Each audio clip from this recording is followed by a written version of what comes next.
दिया है 2.2 का सेट नंबर 13 to 16, जो क्वेश्चन नंबर 13 to 16 है, उस सेट को बनाना स्टार्ट करते हैं, फिर डिस्कस करते हैं 13 to 16। हाँ सर,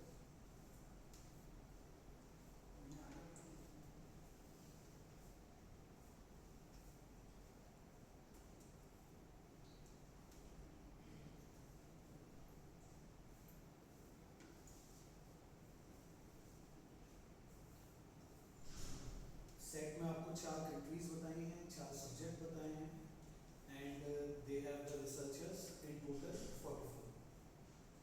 इसको करिए डिस्ट्रीब्यूट।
पहले ग्राफ से की इंफॉर्मेशन मिला, उसके अलावा सेकंड में क्या गिवन है फिर आपको?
अगर आप दोनों ग्राफ से इंफॉर्मेशन लिखेंगे तो आपको एक ही इंफॉर्मेशन दिखेगी, यानी these are not two separate data graph, एक ही इंफॉर्मेशन मिल रही है। सो डू नॉट थिंक कि आपको दूसरे से कुछ अलग मिलेगा, एक ही चीज मिलेगी।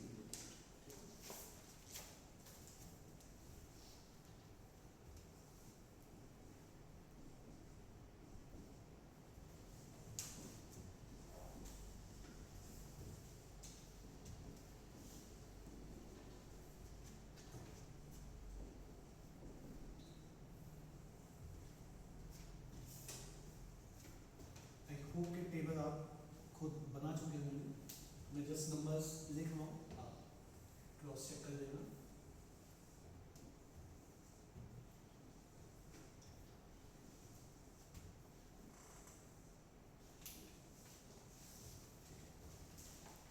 कंट्री वन के जो 4 सब्जेक्ट्स हैं, 3, 5, 3, 2, आई गेस 3, 5, 3, 2, 13 आ रहा है। कंट्री टू के नंबर्स हैं, अगर आप देखेंगे तो 1, 3, 2, 5, 11 is the number. Third 4, 2, 4, 1, 11 again is the number. Country 4 का 2, 4, 1, 2,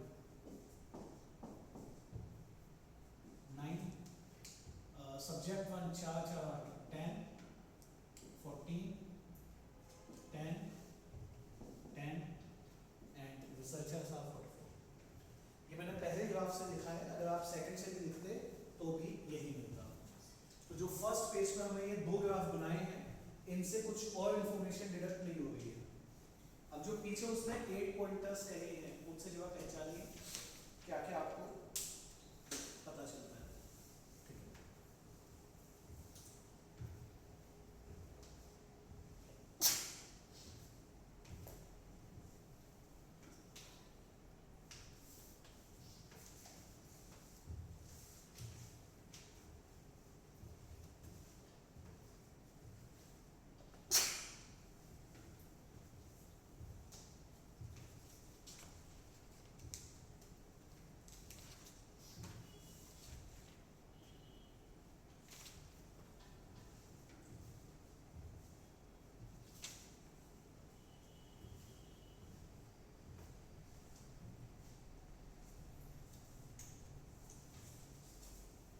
एट पॉइंट से आपको ये पता चलेगा कौन सा सब्जेक्ट का नेम और कंट्रीज के नेम।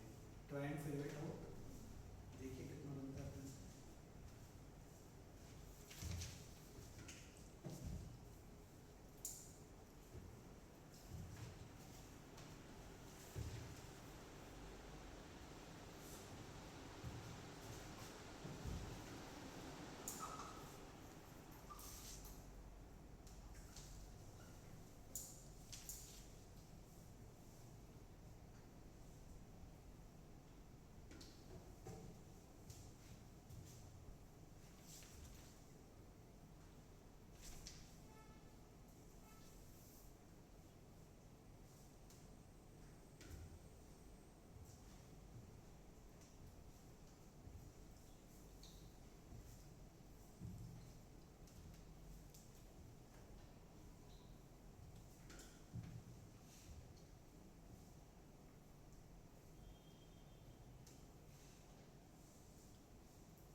चाइना से कम होगा।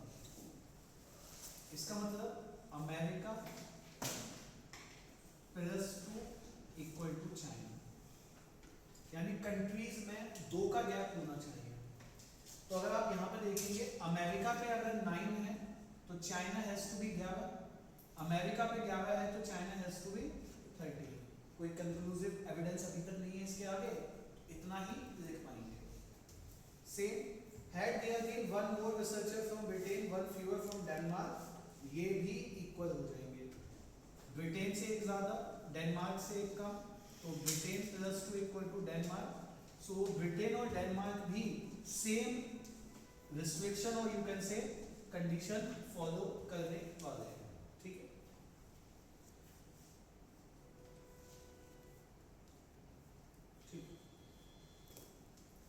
Had there been 2 more researchers in maths and 2 fewer in chemistry, maths and chemistry would have been equal. अब सब्जेक्ट के लिए है, मैथ्स में 2 ज्यादा हो, केमिस्ट्री में 2 कम हो, तो मैथ्स +4 इक्वल्स टू केमिस्ट्री। तो सब्जेक्ट वाइज 4 का गैप आपको कहाँ दिखेगा? सब्जेक्ट वाइज 4 का गैप 10 और 14 ही है। अब इसमें ये बात तय है कि भाई मैथ्स के पास 10 ही होंगे और केमिस्ट्री में 14 होंगे, लेकिन मैथ्स के पास जो 10 है वो कौन सा 10 है अभी ये नहीं पता है, हाँ केमिस्ट्री पता है, because we have 3 subjects which are indicating on 10, ठीक है। इसके बाद had there been one more researcher in biology, number of researcher in biology and the number of researcher from America would have been equal. अगर आप biology में एक candidate या एक रिसर्चर बढ़ा दें तो वो अमेरिकन से इक्वल हो जाएगा। अब देखो अगर मुझे ये नाम भी पता हो कि बायोलॉजी में से कौन सा सब्जेक्ट है, रिसर्चर तो पता है ना कि 10, तो 10 + 1 अमेरिकन कितने हैं? तो यहाँ पर जो अमेरिका वाली कंडीशन थी ये फेल हो गई, तो अमेरिका 11 है, चाइना 13 है।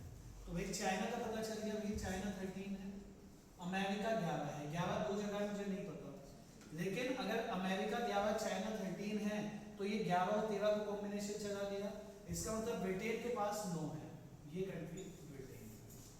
अभी जो 11 है उनमें से एक जगह है डेनमार्क और एक जगह है अमेरिका। आगे देखते हैं। The number of researchers from America in all 4 subjects were distinct natural numbers. अगर ये अमेरिका है तो 1 3 2 5 चारों अलग है, अगर ये अमेरिका है तो 4 2 4 1, तो 4 रिपीट हो रहा है। So this country C2 has to be America and C3 has to be I guess Denmark। चारों कंट्रीज मुझे लिस्टेड आउट पता चल गया, सब्जेक्ट अभी नहीं। The number of researchers from Denmark in maths was 1, तो डेनमार्क का जिसमें 1 है वो सब्जेक्ट कौन सा है? वो मैथ्स है। Britain and Denmark are the countries from Europe, Britain Denmark इनको क्लब करके यूरोप कहा है उसने। Maths and physics are called numerical sciences, तो फिजिक्स का तो पता ही नहीं चल रहा है। If this is physics the S3 has to be chemistry and if this is chemistry that has to be physics। अच्छा sorry chemistry has bio physics and bio and physics, chemistry तो S already पता है। अब how many researchers in biology from China participated? China is a zero। अब मुझे ये नहीं पता कि बायोलॉजी कौन सा है, लेकिन अगर S1 बायोलॉजी है तो भी 3 रिसर्चर्स हैं और अगर S3 बायोलॉजी है तो भी 3 ही हैं। Irrespective which subject is a biology, S1 or S3, researchers are fixed. Answer is 3. Second option is correct. 14 में how many researchers in numerical science from Europe? तो इस सवाल के लिए उसने यूरोप और न्यूमेरिकल साइंस आपको बताया था। अब यहाँ पे देखो यूरोप में 2 कंट्रीज हैं, न्यूमेरिकल साइंस में एक सब्जेक्ट मैथ्स है, तो मैथ्स का तो मैं बता ही दूंगा 3 है भाई, मैथ्स का तो दोनों का मिलाकर 3 है, डन है। अगर यहाँ फिजिक्स है तो फिजिक्स मिलाकर 5 है, 8 इज द आंसर। अगर ये फिजिक्स है तो 6 है, 9 is the answer. 8 is a second option, 9 is a third option, the better answer is C. ठीक है। 15 which of the following is highest? Chemistry from China एक चीज नोटिस कर रहे हैं, 5 से बड़ा नंबर तो कहीं है ही नहीं। केमिस्ट्री फ्रॉम चाइना इज 5, आपके सिर्फ एक जगह 5 और दी है। अभी अगर उसने हाईएस्ट कहा है और किसी ऑप्शन पे 5 अब क्यों बनने देगा, क्योंकि 5 के अलावा 5 से बड़ा कोई नंबर है नहीं। बाकी आप क्रॉस वेरीफाई कर सकते हैं। केमिस्ट्री फ्रॉम अमेरिका 3 है, eliminated. Physics from Denmark either this और दैट, 4 ही है, एलिमिनेटेड। मैथ्स फ्रॉम ब्रिटेन 2, तो पहला option chemistry from China highest था।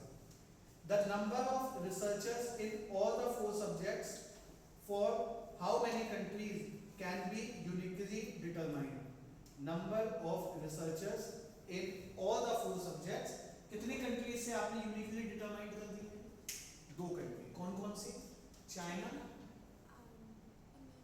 नहीं, फिर से the number of researchers in all the 4 subjects, तो all the 4 subjects for how many countries। अब यहाँ पे अगर आप देखें चाइना के लिए अगर आप देखते हैं तो केमिस्ट्री और मैथ्स तो देखना नहीं है, तो चाइना के लिए हम देखते हैं अगर फिजिक्स में 3 है तो बायो में 3 होंगे, बायो में 3 है तो फिजिक्स में 3 होंगे। मैं ये नहीं बता सकता कि चाइना में S1 S3 कौन से सब्जेक्ट हैं, बट मैं ये गारंटी दे सकता हूँ कि कंट्री चाइना से S1 में या S1 आप हटाओ, फिजिक्स में 3 है, बायो में 3 है, केमिस्ट्री में 5 है, मैथ्स में 2। क्या मैं अमेरिका के बता सकता हूँ? नहीं, क्योंकि मैं अमेरिका के फिजिक्स और बायो के नहीं बता पाऊंगा। क्या मैं डेनमार्क के बता सकता हूँ? यस, क्योंकि अगेन डेनमार्क में भी फिजिक्स और बायो में कितना है? 4। क्या मैं ब्रिटेन के बता सकता हूँ? नहीं, तो आंसर इज 2 कंट्रीज। ठीक है, इससे पहले वाला बनाएंगे question number 9 to question number 12। Question number 9 to question number 12।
बना लेते हैं C D E F G।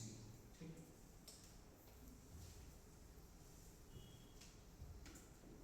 इससे हमें पहले ये तो पता चले कौन कितना रीड कर रहा है किस दिन।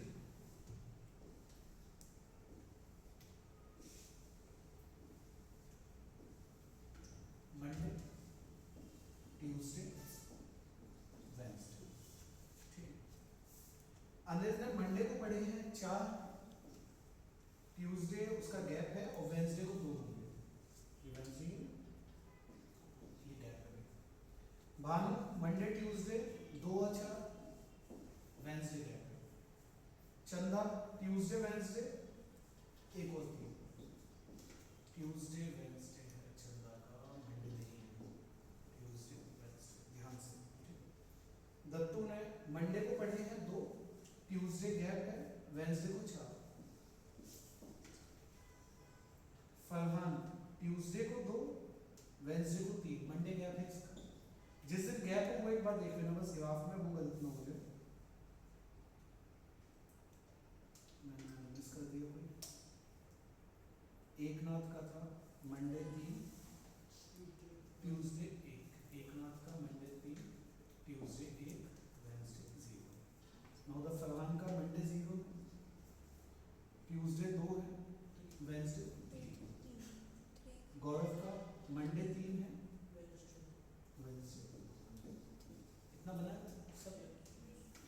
On a similar grounds we have our subjects of English, then French, German, Spanish, Russian, Dutch, Swahili। ये लैंग्वेजेस हैं।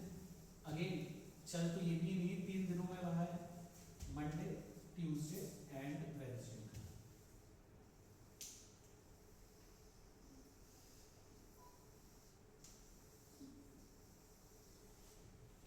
तो इंग्लिश लैंग्वेज को मंडे को 3, ट्यूसडे नहीं है, वेडनेसडे 2 है, क्रॉस चेक कर लीजिए। फ्रेंच को मंडे को है 5, ट्यूसडे को 1 है, वेडनेसडे ऑफ है। जर्मन लैंग्वेज ट्यूसडे 5 है, वेडनेसडे 3 है। स्पेनिश लैंग्वेज सिर्फ मंडे को है भाई, वो भी 4 है। रशियन लैंग्वेज सिर्फ वेडनेसडे को है, वो भी 7 है। डच मंडे को 2 है, ट्यूसडे ऑफ है, वेडनेसडे को 2 है। स्वाही only Tuesday and that is 2 I guess. अब टारगेट अपना ये है, सवाल में जो कह रहा है 7 फ्रेंड्स नेम अनिल, भानु, चंदा, Dattu, Eknath, Farhan and Gaurav are working on a joint presentation on evolution of family of languages in the world. As a part of the preparation for their presentation, they read certain number of articles in 7 different languages. The languages are English, French, German, Spanish, Russian, Dutch, Swahili. Over 3 days of a week, namely Monday, Tuesday, Wednesday. Following graph gives the summary of total number of articles read by each of 7 friends on the 3 days, and second graph gives the summary of total number of articles read by 7 friends in any of the languages over given 3 days. Additionally उसने क्या बताया, पहला point जो next page पे additionally है, each friend read articles on only 2 days out of Monday, Tuesday, Wednesday. ये हमने graph से भी एंटरटेन कर लिया था। Second, each friend read articles in only one language on the day when they read. इसका मतलब ये है कि अगर मान लीजिए अनिल ने मंडे को आर्टिकल पढ़ना स्टार्ट किए, मंडे को उसको 4 आर्टिकल पढ़ने हैं, तो ऐसा नहीं है कि एक आर्टिकल वो स्पेनिश में पढ़ ले, एक स्वाहिली में, एक रशियन में, एक डच में। 4 आर्टिकल, चारों के चारों एक ही भाषा के, एक ही लैंग्वेज के होंगे। ठीक है। When Chanda read articles in any language on any day, no other friend read any other article in that language on that day. चंदा जिस भाषा में जिस दिन जो आर्टिकल पढ़ेगी, उसके अलावा कोई और पर्सन उस दिन उस लैंग्वेज नहीं पढ़ेगा, ठीक है। Only one friend read articles in only one language. अब आपके ये तो ऊपर भी बताया था, नहीं ऊपर ये नहीं बताया, ऊपर ये कह रहा है कि एक दिन एक ही भाषा में, बट इसका मतलब ये नहीं कह रहा दिन भी उसी भाषा में, लेकिन एक ऐसा दोस्त है जो दोनों दिन एक ही लैंग्वेज में आर्टिकल पढ़ रहा है, ठीक है। और other friend read articles in at least 2 languages. अब उसने एटलीस्ट वर्ड कह के आपको सिर्फ कंफ्यूज किया है। आप यहाँ पे एटलीस्ट को हटा के एग्जैक्ट भी कहेंगे तो भी बात कर रहे हैं। क्यों? कोई भी कैंडिडेट 2 दिन से ज्यादा नहीं पढ़ रहा है, कोई भी कैंडिडेट लैंग्वेज को रिपीट सिवाय एक को रिपीट नहीं कर रहा है, और एक दिन में आप एक ही लैंग्वेज में सारे आर्टिकल्स पढ़ेंगे। तो एटलीस्ट कह के बस उसने कंफ्यूज किया है। एग्जैक्ट टू आप मेंटली अब तक अगर ग्राफ को नॉलेज को डिकोड कर चुके तो आपको समझ आ जाएगा। पहले स्टार्ट करते हैं चंदा की मैचिंग के साथ। देखिए चंदा ने मंडे को कोई आर्टिकल नहीं पढ़ा है, चंदा ने ट्यूसडे को एक ही आर्टिकल पढ़ा है, और चंदा ट्यूसडे को जिस भाषा में आर्टिकल पढ़ेगी कोई और नहीं पढ़ रहा होगा, यानी ट्यूसडे को उस लैंग्वेज का एक ही आर्टिकल पढ़ा जाएगा। एंड ऐसा किसके लिए पॉसिबल है? 4 सब्जेक्ट में तो उस दिन आर्टिकल पढ़े ही नहीं जा रहे हैं, 3 में पढ़े जा रहे हैं, फ्रेंच में 1, जर्मन में 5, स्वाहिली में 2। अगर उसने फ्रेंच में 1 पढ़ा फिर तो ठीक है, जर्मन में 1 पढ़ा तो जर्मन के 4 आर्टिकल कोई और पढ़ रहा होगा, जो चंदा के लिए कंडीशन हो जाएगी।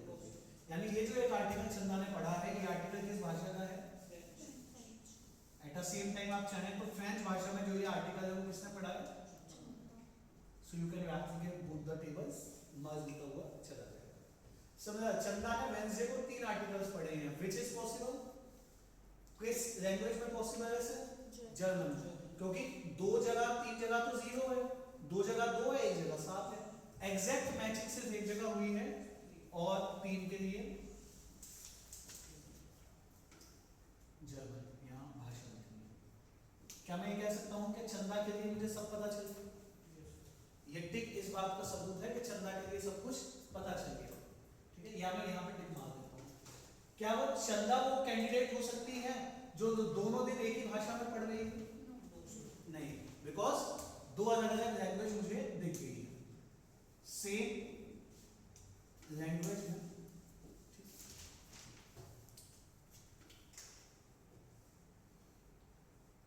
इतना क्लियर है? यहाँ तक क्लियर है भाई सबको? चंदा के लिए डन एंड डस्टेड है।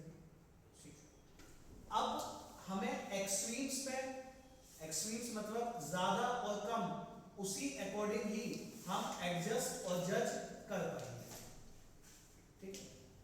अब अगर आप एक चीज देखें, ट्यूसडे के लिए अगर आप एक चीज नोटिस करें, एकनाथ ने कितने आर्टिकल पढ़े हैं?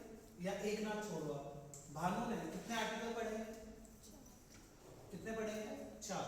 क्या भानु ट्यूसडे को स्वाहिली में पढ़ सकता है आर्टिकल? एक बार फिर से देखना टेबल। भानु ने 4 आर्टिकल पढ़े हैं, और चारों आर्टिकल एक ही भाषा में होने चाहिए। तो इंग्लिश में कोई आर्टिकल है ही नहीं, फ्रेंच डन एंड डस्टेड है, स्पेनिश है नहीं, रशियन है नहीं, डच है नहीं, स्वाहिली बचा। ये स्वाहिली में तो आर्टिकल ही 2 है, और ऐसा कोई बंदा नहीं कर सकता। आपको लैंग्वेज में एक से ज्यादा पर्सन के नाम दिख सकते हैं, ये 3 आर्टिकल 3 बंदे अलग अलग पढ़ सकते हैं, लेकिन एक बंदे में 3 भाषाएं नहीं दिख सकती। इसका मतलब जर्मन भाषा में उसने ये 4 आर्टिकल्स पढ़े हैं, और जर्मन भाषा के इन 5 में से 4 आर्टिकल पढ़े हैं भानु ने। तो जो एक आर्टिकल बचा वो किसने पढ़ा होगा वो देख लेते हैं। एक आर्टिकल एकनाथ, क्योंकि अगर इसने पढ़ लिया तो फिर दिक्कत आ जाएगी। क्या दिक्कत आएगी? अगर इसने जर्मन में एक आर्टिकल पढ़ लिया तो भाषा चेंज हो जाएगी। तो यानी ये जो एक आर्टिकल है ये जर्मन में पढ़ा गया है, यहाँ जो एक आर्टिकल है ये आर्टिकल एकनाथ ने पढ़ा है, और ये जो 2 आर्टिकल है स्वाहिली लैंग्वेज में ये एफ ने पढ़े हैं। एफ जो भी नाम है, फरीद है क्या नाम? चलो शॉर्ट में एफ लिख देना। इतना समझ आएगा? Tuesday data has been done and dusted. Tuesday का मुझे पता चल गया कि कौन कौन पढ़ रहा है। अब एक चीज आप अगर नोटिस करें, क्या ये पर्सन जो ई है ये मंडे को आर्टिकल पढ़ रहा है कि क्या मंडे को जर्मन भाषा में आर्टिकल अवेलेबल है? तो ये वो गाय नहीं हो सकता, ये वो पर्सन नहीं हो सकता जिसने दोनों भाषाओं में सॉरी दोनों दिन सेम लैंग्वेज में आर्टिकल पढ़े। क्या ये पॉइंट समझ आया? मंडे को एकनाथ 3 आर्टिकल पढ़ेगा और मंडे को जर्मन लैंग्वेज अवेलेबल नहीं है, इसका मतलब यहाँ पे जिस लैंग्वेज में है वो जर्मन नहीं है, और जर्मन नहीं है तो दोनों दिन सेम लैंग्वेज नहीं है। ठीक है, क्या एफ वो कैंडिडेट हो सकता है? क्या एफ ने स्वाहिली में आर्टिकल पढ़े हैं ट्यूसडे और स्वाहिली भाषा में और किसी दिन तो आर्टिकल है ही नहीं, तो again this is not the candidate who read article in same language on both days. आप जितना जहां जो जो डिडक्ट कर पाए वो आप करते चले, जिससे कि कुछ, क्योंकि ये पॉइंट भी आगे कहीं ना कहीं तो इंपॉर्टेंट होगा ना, जब सवाल में मेंशन है कि एक ही ऐसा कैंडिडेट है जिसने दोनों भाषाओं दोनों दिन एक ही लैंग्वेज में आर्टिकल पढ़े हैं। तो अब तक मैं उसमें 3 एलिमिनेट कर चुका हूँ, 1 2 3 4 5 6 7 में से 3 एलिमिनेटेड है। ठीक है, चलिए आगे बढ़ते हैं। अब इसने जर्मन लैंग्वेज में पढ़ा है बी ने, क्या मंडे को जर्मन में आर्टिकल अवेलेबल है? नहीं, तो ये भी वो कैंडिडेट नहीं है जो दोनों दिन सेम लैंग्वेज में आर्टिकल पढ़ रहा है। ठीक है, और अगर हम ढूंढ पाए या और अगर हम चीजें कर पाए, जैसे इसके लिए आते हैं, डी के लिए आते हैं। डी यहाँ पे कितने आर्टिकल पढ़ रहा है? 4, यानी उस भाषा को उठाना पड़ेगा जिसमें कम से कम 4 या उससे ज्यादा हो। तो इंग्लिश गायब हो गई, स्पेनिश कुड भी, ये रशियन कुड भी, डच गायब, तो एक ही भाषा बची, कौन सी? रशियन। तो इसने किस भाषा में पढ़े हैं? रशियन में। तो इस रशियन में जो ये 7 है उनमें से 4 किसने पढ़े हैं? डी ने, डी फॉर जो भी है, देवधर जो भी है, 3 किसी और ने पढ़े होंगे, ढूंढूंगा अभी मैं उन्हें। अब मुझे एक बात बताइए, क्या रशियन भाषा में और किसी ने आर्टिकल पढ़े जाने हैं? तो डेफिनेटली डी भी वो कैंडिडेट नहीं है जिसने सेम लैंग्वेज में दोनों दिन आर्टिकल पढ़े हैं। तो कितने अब तक कट हो गए? 1 2 3 4 5, 2 बच गए। ठीक है, चलिए अब इसके बाद इस दिन एफ ने 3 आर्टिकल पढ़े हैं, तो 3 आर्टिकल वेंसडे को इंग्लिश में नहीं है अवेलेबल, डच में नहीं है अवेलेबल, किसमें अवेलेबल है? सिर्फ रशियन में। तो किसने पढ़े हैं 3 आर्टिकल? फरहान, एफ जो भी अभी है ना, देखिए तो ये जो 3 आर्टिकल इसने पढ़े हैं ये रशियन में पढ़े हैं। तो इसके लिए दोनों चीजें, दोनों दिन का मुझे पता चल गया, और इनफैक्ट जो 2 जगह आप 2 बचा है, लेकिन मैं ये नहीं अभी कह सकता कौन सा दिन इंग्लिश और कौन सा दिन डच है, तो रुक जाते हैं, तो आगे बढ़ते हैं। इस दिन आ जाते हैं पीछे। मंडे जो है 3 2 जगह है, वैसे तो 3 3 2 जगह है, ओके, और यहाँ पर 2 बचा है, वहां पे 2 बचा है। या तो हम इसे पॉसिबिलिटी में डाल दें, इंग्लिश है तो डच, डच है तो इंग्लिश, ओके। अब एक चीज और नोटिस करेंगे हम, जो भी वो कैंडिडेट है जो दोनों दिन सेम लैंग्वेज में पढ़ेगा, इतना तो तय हो गया, या तो वो इंग्लिश होगी या फिर डच, या तो वो इंग्लिश होगी या तो वो डच। अब डच भाषा पे चलते हैं।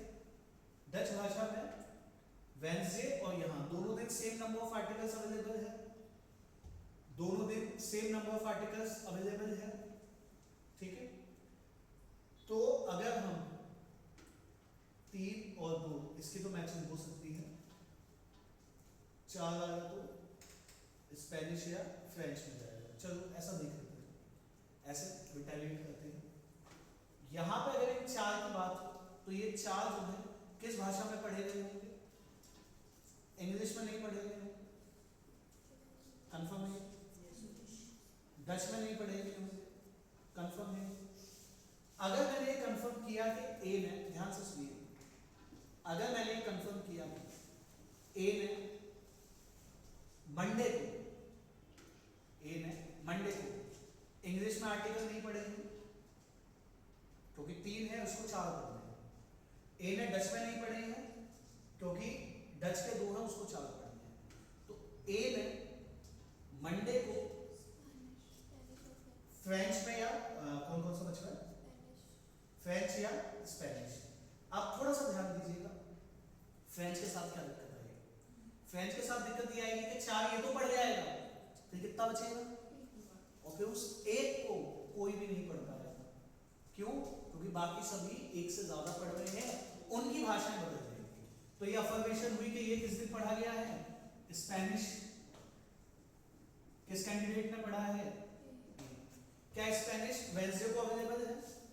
क्या स्पेनिश वेंसडे को अवेलेबल है? नहीं। तो ये सेम लैंग्वेज यानी स्पेनिश में दोनों दिन नहीं पढ़ सकता।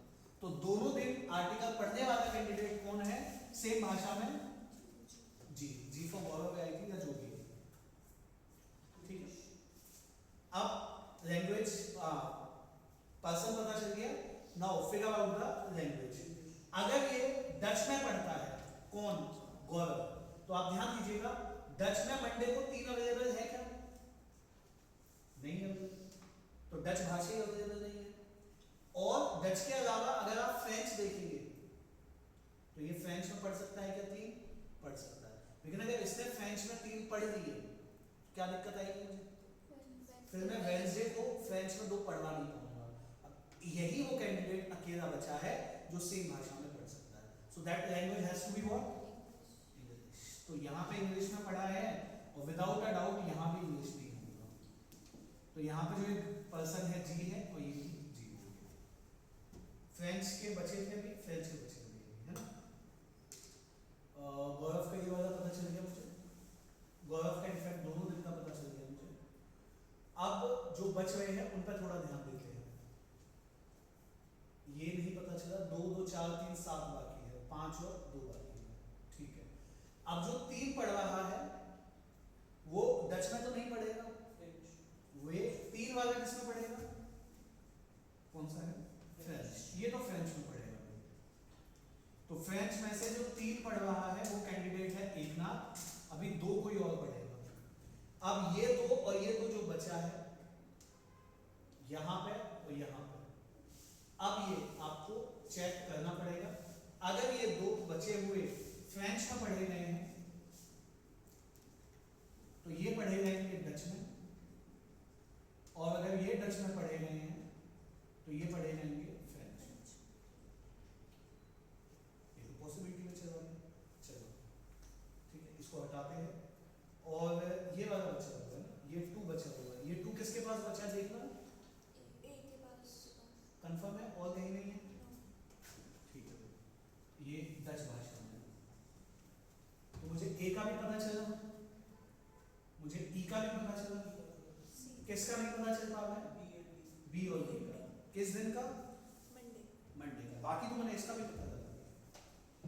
अब एक बार क्वेश्चन देखिए, Who among the following read articles in Russian on Wednesday? Russian language में वेंसडे को कौन पढ़ रहा है भाई?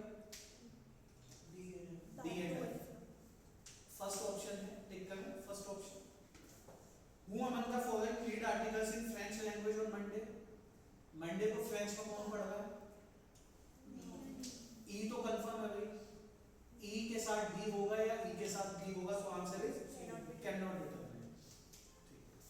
For how many friends can the languages of all articles read on both days could be uniquely determined? How many ticks are there?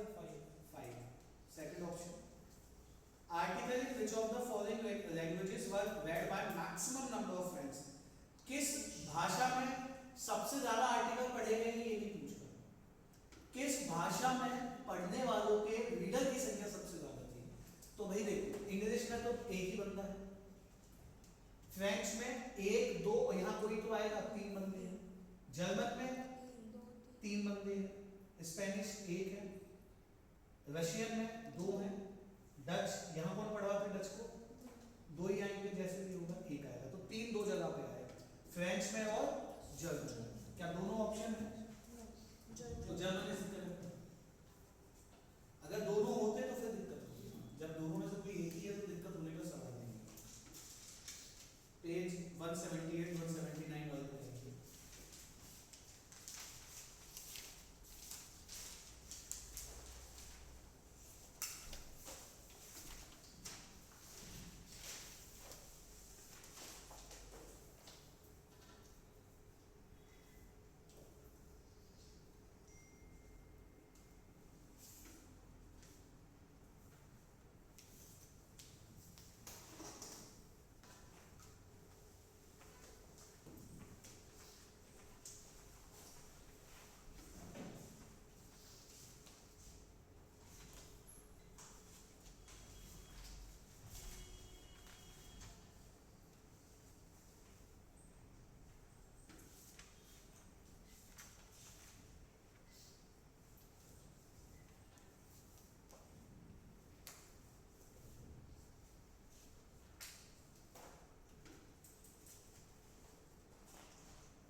1609 में gemstones थे 35 भेजे गए, 10 में है यहाँ 30, अगर आपने फिर करना स्टार्ट किया। 1610 में है, 1612 है 25,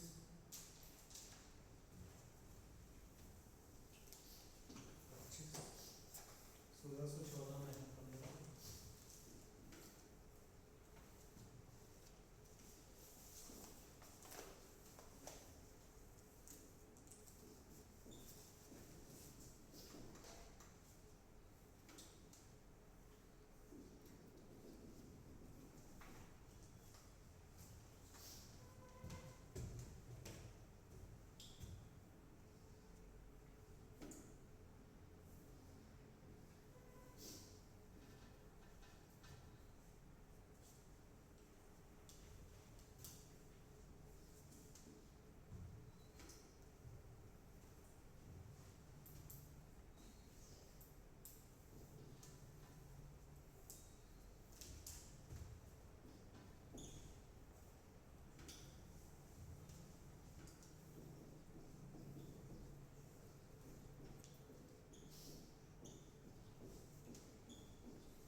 ठीक है जी।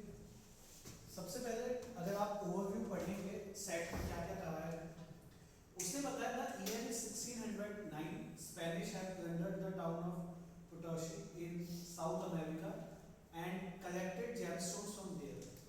ये जेमस्टोन वापस भेजे गए स्पेन में, जिनको डिफरेंट मार्केट्स में यूरोप में बेचा गया।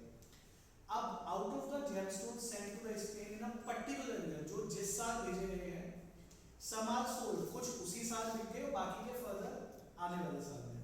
The selling price of a new gemstones those which are being sold in the same year that they arrive in Spain increase by 10 units every year। यानी 1609 के जेमस्टोन 1609 में ही अगर 100 रुपए के बिकता है एक, अगले साल जो आएंगे वो 110, उसके बाद 120 ऐसे। दूसरी तरफ the selling price of old gemstones those which are sold in later year to that in which they arrive depreciate by 5। उसके बाद उसने आगे एक्सप्लेन किया। अगले इसमें एक टेबल से मैंने नंबर ऑफ जेमस्टोन्स लिखे हैं, अगले वाले में से आपको ईयर ऑफ ये क्या कहते हैं रेवेन्यू आपको दिखेगा। 1609 में कितना रेवेन्यू हुआ है 700, उसके बाद 1610 में 1500, 1609 का 1612 में 50, 1609 का 1612 में 50 है, आगे 00 है, ठीक है। 1610 का 1613 में 450, ये हो गया। 1611 का 1612 में 11 का 12 में, ये हमें बताया है उसने 1750। नेक्स्ट ईयर बताया है 1200, उसके बाद 625, 14 तक 1611 का आगे बताया नहीं, देख लो। इसके नीचे है 6750, 1200 के नीचे है 8400, और टोटल उसने बताया है जहाँ नीड पड़ेगी, क्योंकि उधर जगह नहीं बची है, ठीक है, तो मैं देख के उस अकॉर्डिंगली लिख दूंगा। अब सबसे पहले अगर हमें ये निकालना हो कि जहाँ पे जो बचा है, जो फिल होना बाकी है, जैसे ये तो पता है ना मुझे 35, ये मुझे पता है 30,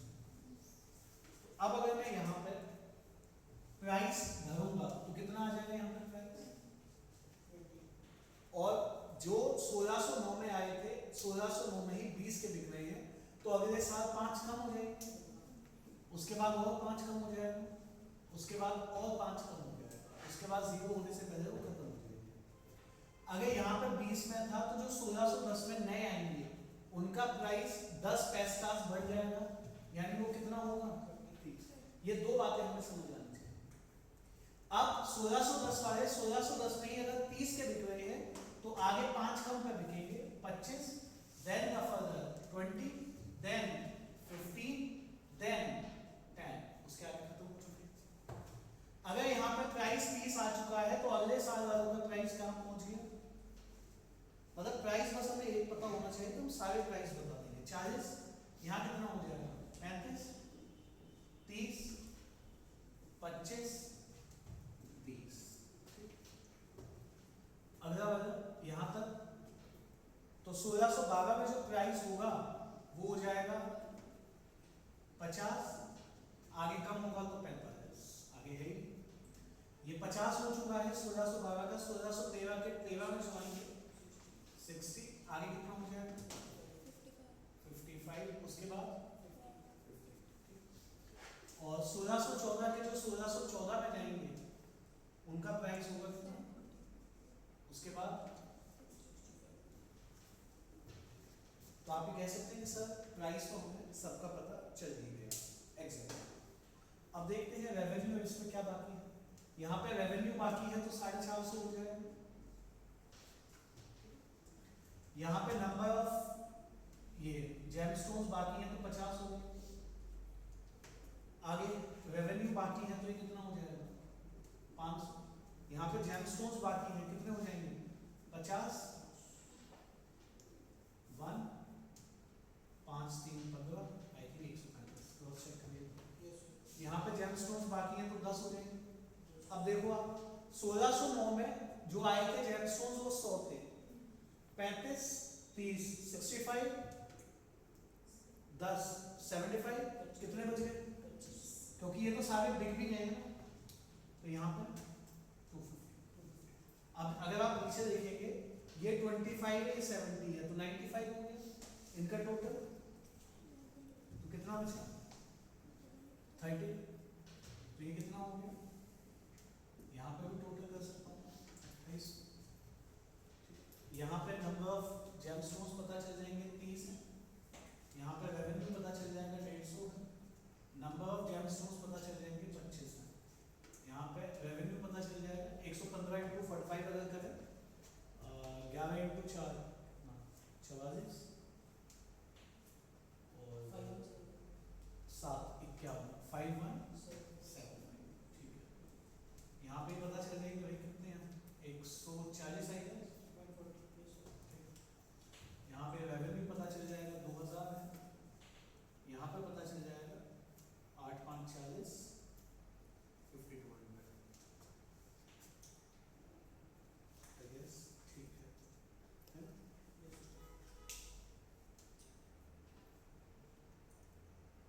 अब अगर आप देखेंगे 1613 में देखिए टोटल रेवेन्यू कितना हुआ है, 1613 में टोटल रेवेन्यू कितना हुआ है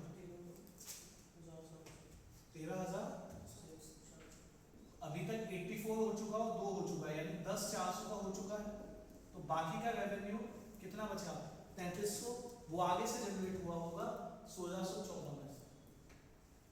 तो यहाँ पे कितने जेमस्टोन्स बेचे गए होंगे 7, ठीक है।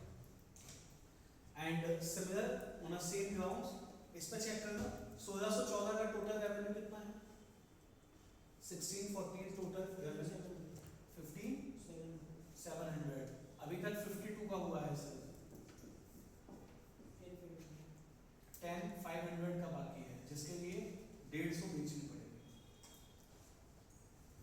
तो एंटायर टेबल में जो मिसिंग था each and every number figure it out, हमने सारे नंबर पता लगा दिए हैं, एक एक नंबर आप चेक कर सकते हैं देख सकते हैं।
इसमें से देखिए आप किस किस का बता सकते हैं, कौन कौन से जेमस्टोन्स कंप्लीटली सोल्ड हो गए हैं जो आए थे। 1609 में जो 100 आए थे वो 100 के 100 बिक गए हैं, क्योंकि आगे आपको डॉट डॉट लाइन दिख रही है, 3 जगह तो डॉट डॉट लाइन दिख रही है, इसका मतलब उससे पहले वो डेटा खत्म हो चुका है। एक बार चेक करना 1611 में कितने आए थे, देखो एक बार 200, क्या 200 के 200 बिक गए हैं? 70 50 120 160 और 40 200, यस। 1613 और 1614 में कुछ बाकी है, इनफैक्ट ये दूसरी टेबल के नीचे भी लिखा होगा, उसको अगर वो नहीं भी देता मैं तब भी यहाँ से कंक्लूड करके आपको बता दूंगा, बट हाँ वो कंफ्यूजन ना रहे इसलिए उसने वो बात लिखी हुई है।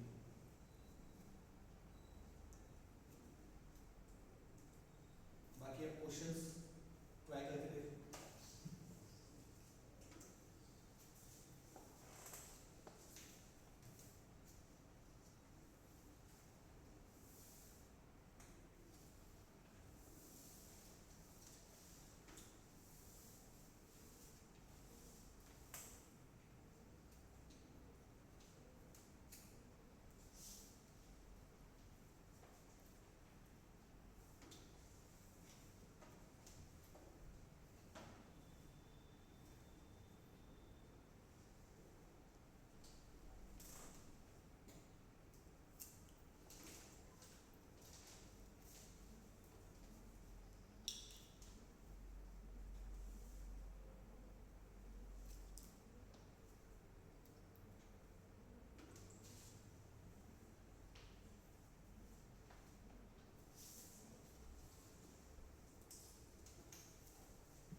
क्वेश्चन एक बार देख लें। पहला क्वेश्चन क्या था, how many gemstones were sold in 1614। 1614 में टोटल कितने बिके हैं काउंट करके देखो, 1614 वाला कॉलम ऐड कर दो, 150 210 235 250 250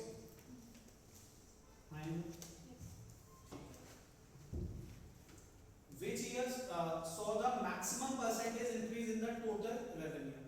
इसके लिए ना कोई टेबल सॉर्टेड करनी थी ना कुछ, आपको जो दूसरी टेबल दी हुई है वो रेवेन्यू की है, परसेंटेज चेंज पूछ रहा है, तो भाई हमने जब दिया 1.1 से पढ़ते आ रहे हैं, पहले हम ये देखेंगे कि मैक्सिमम कहाँ पे हो सकता है। फॉर एग्जांपल अगर आप 13 से 14 में देखें, क्या वैल्यू डबल भी हो पा रही है? 13,700 से मात्र वो 2,500 बढ़ रहा है, उससे पहले भी डबल नहीं है, 11 से 12 में भी डबल नहीं है, और 10 से 11 भी अगर आप देखोगे तो डबल से थोड़ा सा कम रह गया।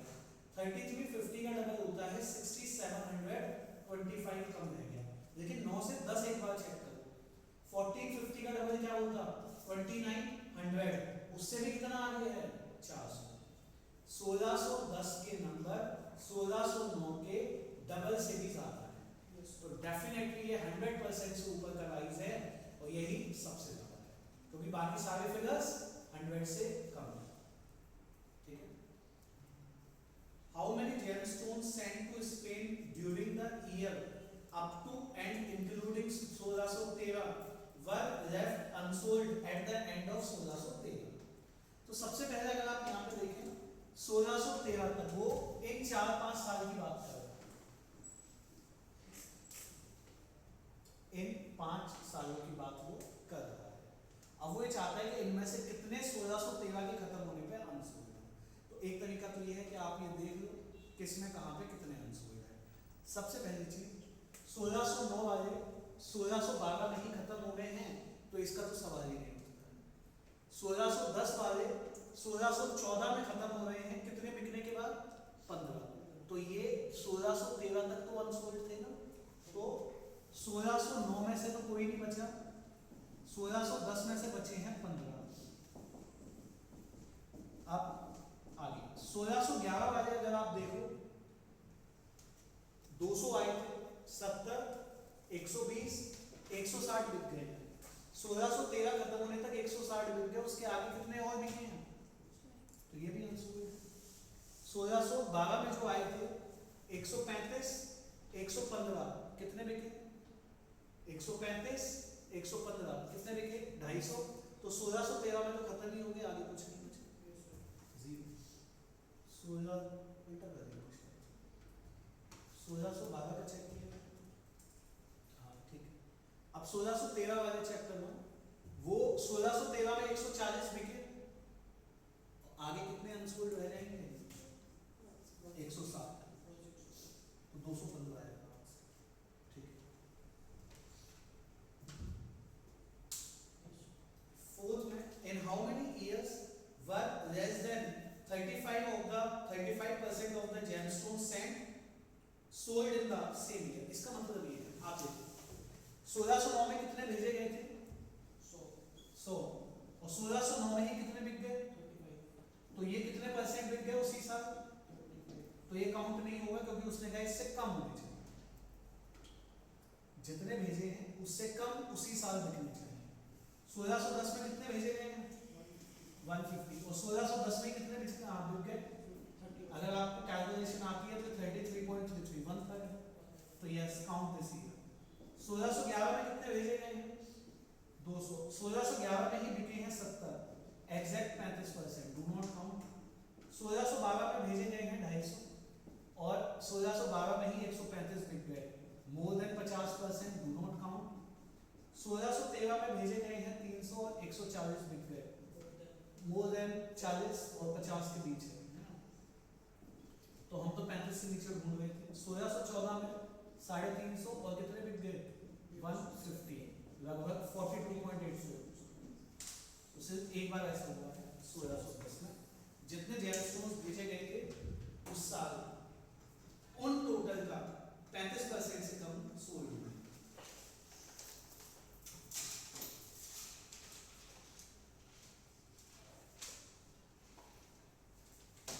ये डन है ना? सब हो गए। LR 2.1 पे है।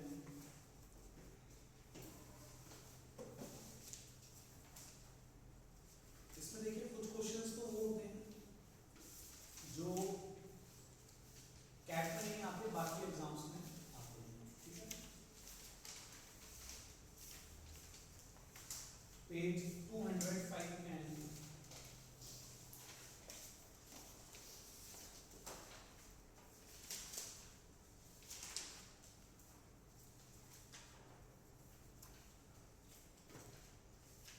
इसमें क्वेश्चन नंबर 5 to 8 बना के आप देखिए। इसका प्री क्लास वीडियो देखा था? डिडक्टिव का था। कौन सा क्वेश्चन? मैं थोड़ा सा पूछूंगा, हालांकि सेम टाइम कैट में नहीं आते हैं, बट थोड़े बहुत यही डिस्कस कर लेते हैं। बाकी क्योंकि इसमें आधा हाफ हाफ है, आधा चैप्टर है इतना है, या 40% क्वेश्चंस वो हैं जो कैट में आ सकते हैं, 60% वो हैं जो कैट में इन जनरल नहीं आते। कोडिंग भी कोडिंग कर रहे हैं आप, अल्फाबेटिकल कह रहे हैं, ये ब्लड रिलेशन है, ये सब।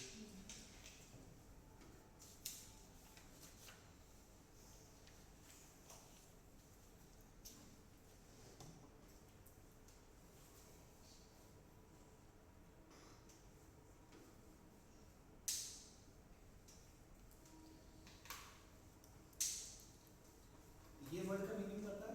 फर्स्ट कजन, सेकंड कजन, क्या मीनिंग होता है? फर्स्ट लाइक पेरेंट्स के उसका, हाँ पेरेंट्स के सिबलिंग्स का बच्चा, like that's a first. Second cousin दूर के कजन, कितना यूज करते हैं? मतलब पेरेंट्स के कजन, हाँ पेरेंट्स के कजन्स का। थर्ड कजन वो लोग जैसे आई थिंक अगर पेरेंट्स का कोई फर्स्ट कजन होगा तो हमारा वो सेकंड होगा, तो ऐसे और कोई भी इसको बेहतर बता पाए कुछ? फर्स्ट कजन मतलब वो दोनों पर्सन के ग्रैंड पेरेंट्स सेम होंगे। सेकंड कजन का मतलब उनके ग्रेट ग्रैंड पेरेंट्स सेम होंगे। थर्ड कजन का मतलब great great grand parents same होंगे। पेरेंट्स सेम कभी नहीं हो सकते, बिकॉज पेरेंट्स सेम हुए तो कजन नहीं होते, है ना? और सवालों को जो आप बनाएंगे वो इंडिया के माध्यम से ही, ऐसा नहीं हम अमेरिका या वो, और उसमें कोई भी किसी भी प्रकार का हमने ऐसा नहीं सोचना कि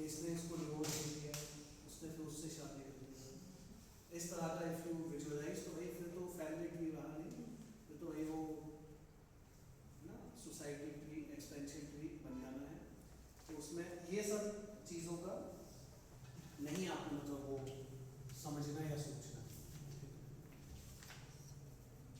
एक ही ऐसा रिलेशन आपको इसमें दिखाई देगा जिसमें अगर आपको एक का जेंडर पता चल जाए तो दूसरे का बाय डिफॉल्ट होगा। अगेन वो हस्बैंड एंड वाइफ का ही होगा, तो सेम फिर से आप उसी सिनारियो पर रहेंगे, शादियां अपोजिट जेंडर्स में ही कराई जाएंगी, है ना।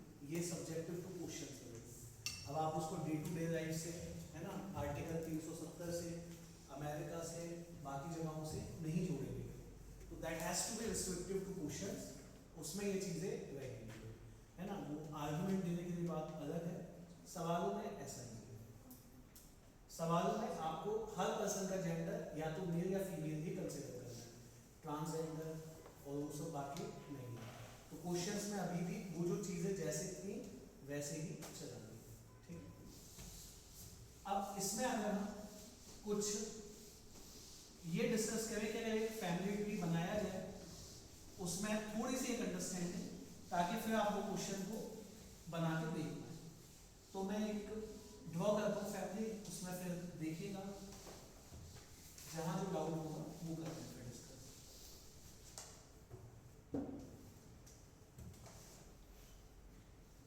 अगर किसी पर्सन को मैंने बॉक्स में बंद किया तो वो मेल होगा, सर्कल में बंद किया तो फीमेल।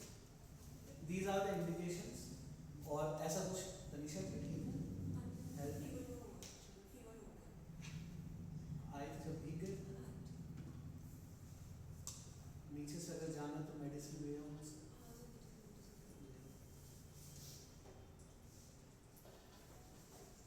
ए बी, ठीक है, सिमिलर ग्राउंड्स में सी डी, ई एफ। अब अगर मैं ये कहता हूँ कि हस्बैंड वाइफ है, they have to be on a same generation, again आपके उनकी एज में 20 साल का भी गैप है, still we are considering they are in a same generation, ठीक। तो अगर मैंने ऐसे लाइन खींची तो जनरेशन चेंज होगी, ऊपर से नीचे आते हैं तो फादर से बच्चों के पीछे नीचे ऐसे जनरेशन चलती है। तो अगर मैंने कहा A B C D E F ji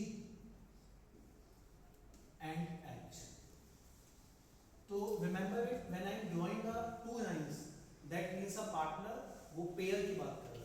when I am drawing a single line that means a sibling. तो ए और बी की शादी हुई है, ए मेल है बी फीमेल है, इनके दो बच्चे हैं जी और एच। आप ये सर आपने लाइन यहाँ से क्यों खींची, आप यहाँ से खींच देते सेम। कुछ को ये होता है कि यहाँ से भी क्यों खींची, बीच में से खींचो। तो इतना आपको उसको पर्टिकुलर नहीं मतलब ड्रॉ आउट करना है, वो समझ आ जाएगा कि भैया अगर ए और बी की शादी हुई है, ए के बच्चे हैं जी और एच, तो बी के भी बच्चे हैं भाई।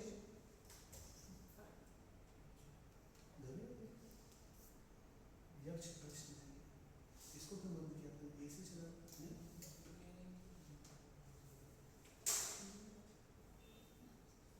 कोई एसी चला देते 2 मिनट 5 मिनट।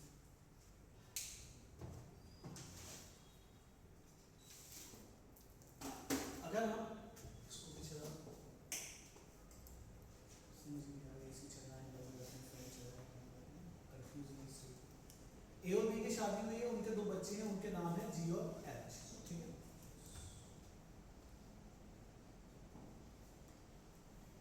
क्या पता चला आपको यहाँ से जो मैंने ड्रॉ किया, एच की शादी आई से हुई है, ठीक है।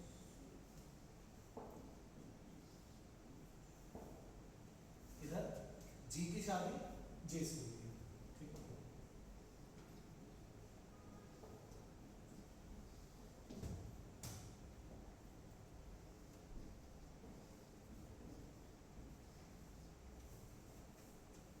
अब अगर हम यहाँ पे देखें तो जो ये के या ऐसा पकड़ो एल एम, ये कौन से कजन है, first second third, L M first cousin है, क्योंकि एल और एम इन दोनों के जो ग्रैंड पेरेंट्स है वो कौन है, A and B. Grand parent, when we said कि ग्रैंड पेरेंट सेम है, we always said towards the father's name, मतलब फाइनली जिस जनरेशन पे आप सेम कहोगे वो फादर्स नेम, या अगर इतना भी हिसाब लगा लेंगे तो अभी आपको कजन का आइडिया लग जाएगा, ठीक है। अब यहाँ पे अगर बाकी के रिलेशंस की अगर बात करें तो जैसे ये पूछ लिया गया कि जो एफ है जो एफ है वो जी का क्या लगेगा, एफ जी का क्या लगेगा, या लगेगी मदर इन लॉ, दिख रहा है। सी जो है वो जी की क्या है, या सी जो है वो एच की क्या है, या क्या है, पर्सन से फादर इन लॉ, देख लेंगे mother in law father in law, ठीक। जो एच है एल के लिए क्या है,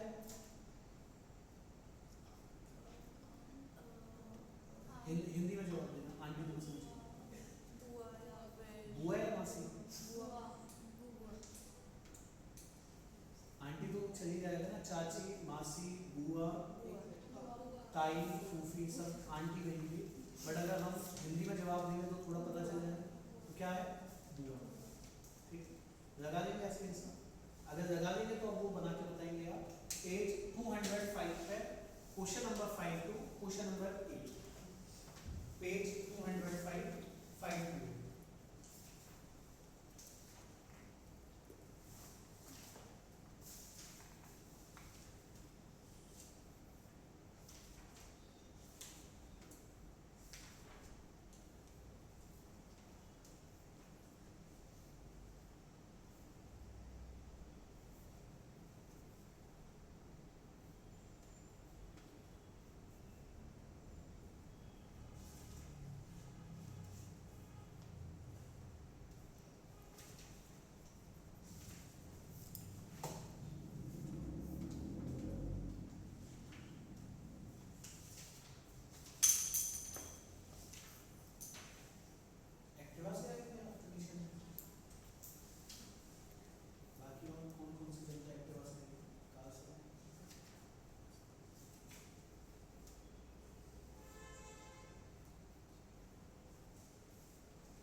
या बेटी का बेटा है टी। एल का जेंडर नहीं पता चला है, किसका पता चला है? सिर्फ टी का। N is the mother of O, तो यहां पर तुम्हें दिख नहीं पा रहा कि एन मदर है, ओ की कहां लिखूं, तो मैंने अलग से बना लिया। N is the mother of O. अब ओ का जेंडर नहीं पता चला, ये दूसरी इंफॉर्मेशन मैंने सेग्रीगेट की है। R the politician is the father of S. R जो खुद एक पॉलिटिशियन है, ये फादर है एस का। तो अभी तक तो सारी इंफॉर्मेशन बिखरी हुई है। S who is the first cousin of T and P. S जो है वो फर्स्ट कजन है किसका? टी। टी जो कि मेल है, और पी का फर्स्ट कजन। तो ये तो तय है कि जो एस और टी है, एस और पी हैं, ये सेम पेरेंट्स बॉर्न नहीं है। एस के साथ टी, एस के साथ P. There is a possibility कि टी और पी एक ही पेरेंट से बॉर्न हो, बट आगे देखते हैं। ठीक, तो आपको ये तो दिख गया कि एस, टी और पी थर्ड जनरेशन के हैं। 3 बंदे तो हैं यहाँ पे और 2 यहाँ पे हैं, 5। तो इन जनरल ऐसा लग रहा है कि 4 बंदे शायद यहाँ पे होंगे इन जनरल, बाकी आगे देखते हैं। अब P is the daughter of Q। P जो है वो बेटी है किसकी? ये बेटी है किसकी? Q की। ठीक है, इसमें से यहां से हटा लेते हो जाएंगे, बिकॉज मुझे नहीं पता है, कजन है, सिबलिंग्स नहीं है, तो अभी लाइन हटा लिया।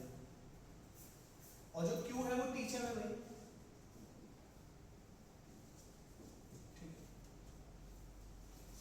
O is the sister of M। तो ये पता चल गया कि ये जो O है ये सिस्टर है, बहन है किसकी? M की। अगेन M का जेंडर नहीं। There is a male, lawyer, female, engineer, 3 unmarried, eldest member of family is retired। अब यहाँ पे अगर आप देखें तो eldest यही होंगे, इनमें से एक सर्जन है, तो this guy has to be retired, this person has to be retired। 3 unmarried students, quite obviously ये जो T है ये स्टूडेंट है, S है स्टूडेंट है, P है स्टूडेंट है। ठीक, अब जैसा मैंने कहा आपको कि इस वाली फैमिली में 4 पर्सन्स होंगे, उन 4 में से 2 जो पेरेंट है, एक जो कपल है वो S के मदर फादर है, एक जो कपल है वो T और P के मदर फादर है। दूसरी चीज यहाँ पे जो ये L एक मेल है, और ये भी आपको दिख ही रहा है कि जो N है इसकी बेटी O। अगर आप थोड़ा सा ध्यान देंगे तो आपको ये बात समझ आएगी कि ये सेकंड जनरेशन में नहीं हो सकती। अगर ये सेकंड जनरेशन में हुई तो थर्ड जनरेशन में ये दोनों भी आ जाएंगे, इंक्लूडिंग ये 3। तो थर्ड जनरेशन में ये 2 आ जाएंगे और ये 3 है, 2 और 3 5 6 2 8, वो पर्सन्स काउंट 9 से आगे बढ़ गया। इट मींस जो ये कहानी चल रही है कि जो N फीमेल है वो इसके साथ शादी हुई होगी, तो ये कौन होगा? इसकी बेटी है कौन? मतलब क्वाइट ऑब्वियसली L की भी बेटी ही है। ठीक है, इन दोनों की बेटी है O। ठीक है, और M। अब अगर हम यहाँ पे देखें O जो है, नहीं ये कुछ मिसमैच हो गया, जस्ट अ सेकंड। O ये मिस किया, Q is the daughter in law of M। अब देखो इसकी शादी जिससे होगी वो तो मेल पर्सन है भाई, तो डॉटर इन लॉ बनाने के लिए इसी की शादी करानी पड़ी होगी, तो इसका मतलब M। तो अभी तक स्ट्रक्चर क्या बन रहा है? L N एक मैरिड कपल है, उसके 2 बच्चे हैं, बेटी है O, बेटा है M। अब यहाँ पे अगर आप देखें बेटी की शादी कराने के लिए एक ही ऑप्शन बच रहा है, वो कौन है? R। और R का बेटा कौन है? S। तो ये S होगा, और ये जिनका कजन है वो दोनों यहाँ पे। अच्छा एक चीज कंफर्म करिएगा कि T और P दोनों का हमें जेंडर पता चल गया या मैंने मिस कर दिया?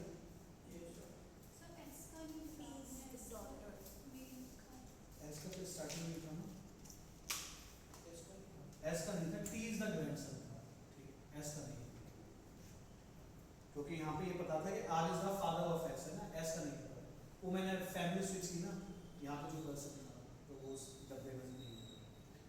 अब यहाँ पे इनके ऑक्यूपेशंस पता कर लेते हैं। There is a male, R का तो पता था ना, आर पॉलिटिशियन है, तो मेल एक ही बच्चा है जो लॉयर होगा वो एम है, और इसमें से टीचर पता थी वो क्यू है, और एक ऑक्यूपेशन बची है वो किसके पास जाएगी, ओ के पास। कौन सी बची हुई है, फीमेल इंजीनियर, तो ओ इंजीनियर।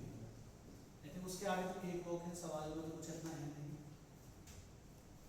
ठीक है। Who is the engineer, answer is O. How many children does the lawyer have, lawyer के कितने बच्चे हैं, 2। How is Q related to S, Q S के साथ कैसे रिलेटेड है, मैटरनल आर। मतलब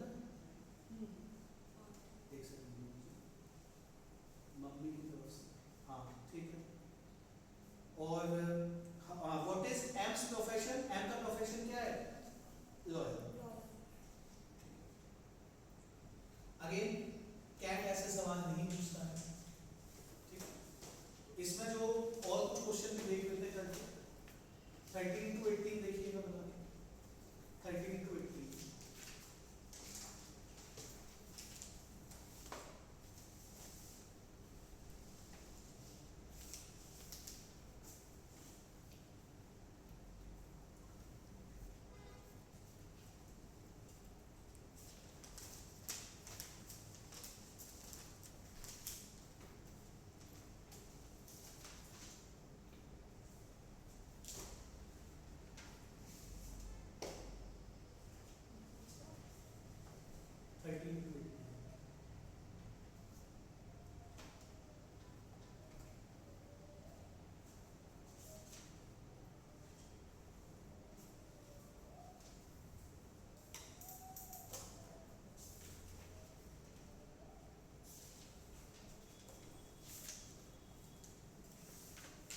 कुछ जो मैंने बीच के बनवा दिए हैं, कुछ ये आपसे आसानी से बन जाएंगे। इसमें आपको मतलब जो आपके जो मेंटल एप्टीट्यूड है उससे ही बन जाना है, कुछ ऐसा नहीं कि आपको ये पता होना चाहिए वो पता होना चाहिए। कोई डाउट आएगा नेक्स्ट टाइम कर लेंगे, नेक्स्ट यानी कल या परसों जब भी इस पर क्लास है, ठीक है ना।